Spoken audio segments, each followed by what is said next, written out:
안녕하세요. 복지만 챙겨도 먹고 사는데 걱정 없는 세상을 만드는 부자 아빠 100억입니다. 매일 도움이 되는 핵심 정보만 전달해드리고 있는데요. 오늘은 계속해서 언론에서 이야기 나오고 있는 국민연금에 대해 알아보겠습니다. 모두들 행복한 노후를 위해 국민연금도 소득원 중 하나로 생각하고 계실 텐데요. 현재는 소득이 있으니 추후 더 많은 연금을 수령하기 위해 연기노령연금을 선택하는 경우가 있습니다. 그런데 단순히 국민연금 수급액만 생각하고 이런 선택을 하시면 큰 일 날 수도 있습니다. 심지어 조기 수령이 유리하다고 주장하는 경우도 많은 이유가 바로 오늘 안내해드리는 이유 때문입니다. 많은 분들께서도 이미 알고 계실 수 있겠으나 오늘 영상을 통하여 다시 한번 숙지하셔서 행복한 노후를 설계하는데 도움이 되셨으면 좋겠습니다. 무엇인지 자세히 알려드리겠습니다. 본격적으로 알아보기에 앞서 좋아요 한 번씩만 부탁드립니다. 구독과 좋아요는 영상을 제작하는데 큰 힘이 됩니다. 국민연금 수령기간을 5년 늦추면 36%나 더 받을 수 있다고 노령연금 늘리는 팁으로 소개되고 있습니다. 심지어 국민연금을 제때 받지 않고 뒤로 미룰수록 더 이득이라고 합니다. 단편적인 부분만 보면 맞습니다. 5년 늦게 받으면 정상 수령 시보다 36%나 더 받게 되고 물가 상승률이 반영되는 기본값이 커지기 때문에 약 10년 이상만 수령하게 되면 정상 수령의 연금액을 추월하게 됩니다. 65세부터 정상연금 수령자가 70세부터 연금을 수령한다면 80세 정도부터 정상 수령 금액을 따라잡는다는 이야기입니다. 심지어 노후연금을 더 받기 위해서 60세가 넘어서도 국민연금에 가입하는 임의계속 가입자 또한 최근 5년간 2배가량 증가하였습니다. 현재 매달 국민연금으로 250만원가량을 수령하는 60대 남성의 경우도 정년 퇴직 후 연금 수령 시기를 5년 연기하여 그 금액을 늘렸다는 인터뷰가 나오기도 했습니다. 40대에서 50대의 경우 65세부터 연금을 수령하게 되는데 60대까지는 버티다가 70세부터 수령하는 방식으로 연기하는 것이 유리하겠다는 단순한 계산이 나오기도 합니다.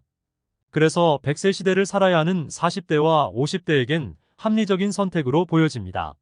그런데 과연 노령연금을 36% 더 받는다고 이득일까요? 최근 60대 은퇴 생활자가 연기 노령연금을 선택한 것에 대해 깊이 후회한다고 합니다. 심지어 행정소송을 내고 싶을 정도라고 합니다. 그 이유는 바로 건강보험료 때문입니다. 바로 2022년 9월부터 건강보험 부과체계 개편에 따라 피부양자 자격 유지를 위한 소득 조건이 3,400만원에서 2천만원으로 대폭 낮아져 버렸기 때문입니다. 국민연금으로 월 167만원 연 2천만원 이상을 받게 되는 경우 피부양자에서 자동 탈락됩니다. 그렇다면 재산 한 푼 없이 월 167만원 국민연금을 받는 어르신께서 납부해야 할 건강보험료는 어떻게 될까요? 바로 66,640원입니다. 생각보다 얼마 안 되는데 라고 생각하실 수 있습니다.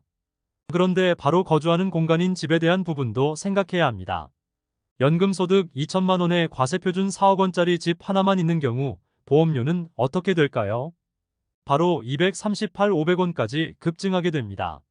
소유하고 있는 집이 없어 3억원의 보증금으로 전세살이를 하고 있다면 얼마일까요? 118, 130원의 건강보험료를 납부해야 합니다. 즉, 내 집이 있든 없든 어느 정도의 집에만 거주해도 2배 이상의 건강보험료가 폭등하게 됩니다. 연기노령연금은 자녀들에게 손 벌리기 싫어서 조금이나마 더 많은 금액을 수령하기 위해 선택하였습니다. 그런데 건강보험료 부과체계 개편이 이루어지면서 피부양자 자격을 유지할 수 없게 되어버린 것입니다. 한편 당장의 노령연금 수령액이 167만원 이하라고 안심할 수는 없습니다. 모의 계산을 해보았을 때 65세부터 월 133만원 연 1,600만원을 수령하는 분의 경우 물가 상승률 4%시 71세에 2천만원을 넘게 되어 피부양자에서 탈락되고 월 125만원 연 1,500만원을 수령하는 분의 경우 73세에 2천만원을 넘기고 월 116만원 연 1,400만원을 수령하는 분의 경우 75세에 2천만원을 넘기게 됩니다. 결국 100만원을 조금 넘게 수령하더라도 10년을 넘기지 못하고 피부양자에서 탈락하게 됩니다. 물가 상승률 3%로 계산하면 월 133만원 연 1,600만원 수령 시 73세에 2천만원을 넘게 되어 피부양자에서 탈락하게 되고 월 125만원, 연 1,500만원을 수령하는 분의 경우 75세에 2천만원을 넘기고 월 116만원, 연 1,400만원을 수령하는 분의 경우 78세에 2천만원을 넘기게 됩니다. 물가상승률 2%로 계산하면 월 133만원, 연 1,600만원 수령 시 77세에 2천만원을 넘게 되어 피부양자에서 탈락하게 되고 월 125만원, 연 1,500만원을 수령하는 분의 경우 80세에 2천만원을 넘기고 월 116만원, 연 1,400만원을 수령하는 분의 경우 84세에 2천만원을 넘기게 됩니다. 물가상승률에 따라 다르겠으나 연 1,400만원만 수령하는 경우라도 짧게는 10년, 길게는 20년 이내에 피부양자에서 탈락하게 될 수밖에 없는 구조입니다. 간혹 피부양자 요건이 늘어나지는 않을까라고 말씀하시지만 소득 요건을 더 줄이면 줄었지 늘어나기는 건강보험 재정을 생각하면 거의 불가능에 가깝습니다. 또한 다른 소득은 제외하고 연금 소득만을 따졌기 때문에 연금 소득이 100만원이 넘으면 다른 소득이 조금만 있어도 피부양자에서 제외될 확률이 점점 늘어나게 됩니다. 개인적으로는 노령연금이 100만원 이하라면 물가상승률을 감안하더라도 90세 이상까지도 피부양자 자격을 유지할 수 있으므로 재산과표가 9억 원이 넘지 않고 다른 소득이 없는 분은 조기 수령까지도 고려해서 100만원 이하로 수령하는 것이 더 이득일 확률이 매우 높습니다.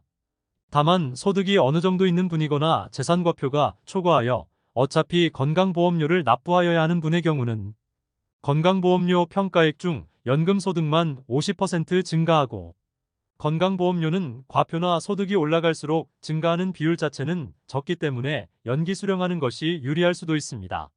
물론 건강보험은 나이를 먹으면 먹을수록 병원 가는 일이 잦아질 것이므로 없어서는 안 될 우리의 자랑스럽고 꼭 필요한 사회보장제도임에 틀림없습니다. 하지만 이렇게 피부양자에서 탈락되어 건강보험료 납부하는 사례도 생기는데 단순히 국민연금만 생각하여 연기해서 수령하면 손해보는 분이 분명히 생길 것입니다. 반드시 필요한 제도를 유지는 해야겠지만 최대한 납부는 피할 수 있으면 피하는 것이 개인에게는 좋을 것입니다. 물론 건강보험료가 걱정이라면 어차피 자녀에게 상속될 텐데 미리 증여하여 건보료를 낮출 수 있습니다. 그런데 증여하면 증여세 및 증여취득세를 수백에서 수천만 원을 내야 하고 명의를 넘긴다 한들 연금소득은 앞으로 물가상승률만큼 늘어나기 때문에 납부해야 할 건강보험료는 증가하는 연금소득액에 비례해서 늘어나고 건강보험료율 자체도 매년 증가하기 때문에 실제로 수령하게 되는 국민연금액은 점점 줄어들게 됩니다. 연기노령연금을 선택할 때는 단순 연금액뿐만 아니라 장기적인 득실도 따져보아야 합니다. 70세에 연기연금을 수령하는 사람은 손익분기점이 80세 정도가 되지만 건보료 및 기타 세금 등 연금 상승에 따른 부담해야 할 세금은 늘어나기 마련입니다. 현재 우리나라보다 더 노인 인구가 많은 일본을 참고해 볼 필요가 있겠습니다. 일본의 경우 65세에 연금을 수령하지 않고 70세로 늦추게 되면 42%나 연금이 늘어납니다. 심지어 75세까지 늦출 수 있어 최대 84%까지 연금 액수를 증가시킬 수 있습니다. 그런데 연기연금을 신청하는 노인의 비율은 채 1% 남짓밖에 되지 않습니다. 우리나라와 달리 건강보험 자기부담금이 높아지는 문제가 있긴 하지만 평균 수명이 우리나라보다 더 긴 일본의 국민들이 연기연금 신청 비율이 1%인 점은 깊이 생각해 봐야 합니다. 또한 우리나라는 기초연금제도도 도입되어 있습니다. 역차별 논란이 있기는 하지만 국민연금 액수가 늘어나면 기초연금 액수도 비례해서 줄어들고 집 한 채와 국민연금을 어느 정도 수령하면 아예 기초연금 수령도 불가능한 사례도 있습니다. 단순 연금만 생각하지 않고 건강보험료와 기초연금을 자세히 따져보아야 할 것입니다. 오늘은 노령연금 수령액 증가에 따른 건강보험료 부담 비율 증가로 실제 이득되는 부분이 없다는 맹점을 안내해드렸습니다. 또한 국민연금 수령에 따라 가장 많은 불만이 나오는 부분인 건강보험료와 연관지어 노령연금을 설명드렸습니다. 제가 말씀드리는 내용을 미처 생각하지 못해 기껏 연기하여 늘려놓은 연금을 세금으로 더 내는 것을 방지하고자 안내드리오니 참고하셔서 의사결정하셨으면 좋겠습니다. 다음 영상에서는 생활에 필요한 더 다양한 복지 혜택 및 정보를 소개해드리겠습니다. 끝까지 시청해주셔서 감사합니다. 오늘 영상이 마음에 드셨다면 좋아요 부탁드립니다. 구독 알람 설정을 해주시면 도움되는 정보를 매일 접하실 수 있습니다. 내일 또 뵙겠습니다. 감사합니다.